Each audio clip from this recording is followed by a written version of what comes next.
Right, question 8.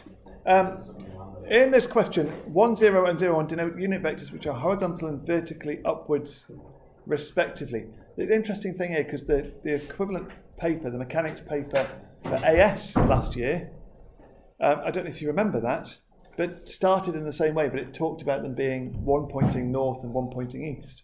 So it's interesting how they kind of use in the same context, but quite differently.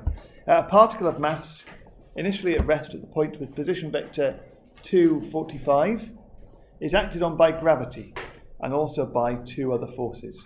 Find the acceleration of the particle. So actually this is talking about a particle being 45 meters up into the sky and 2 meters across from where we're taking as being the origin. Does that make sense? And it is acted on by forces as well. Find the acceleration vector of the particle. The particle is a mass 5 kilograms. So if we think about the forces that are acting on this particle, then we've got its weight. If mass equals 5 kilograms, so the weight is mg, so that is 5 times the vector 0, 9.8, and it would be minus 9.8, wouldn't it? Because it's g is acting vertically downwards and we're taking upwards as being positive. It's told us that 1, 0 is the upwards positive. So we're starting from that point. So the forces, if we use F equals ma, then the forces that we've got involved here are the two forces, 15 minus 8, minus 7 minus 2, and the weight, which is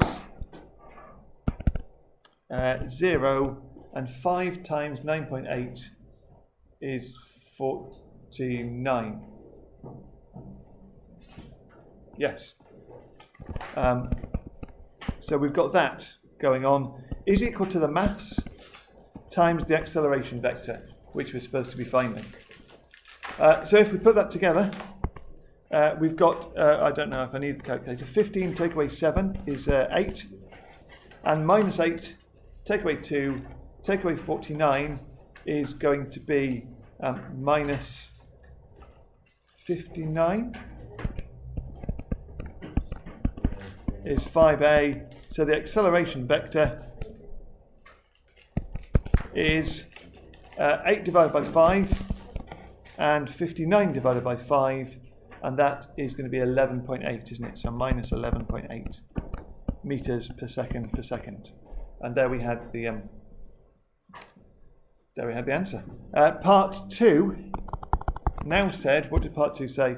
Find the position vector of the particle after 10 seconds. Notice the particle is initially at rest at the point with position vector that's given there.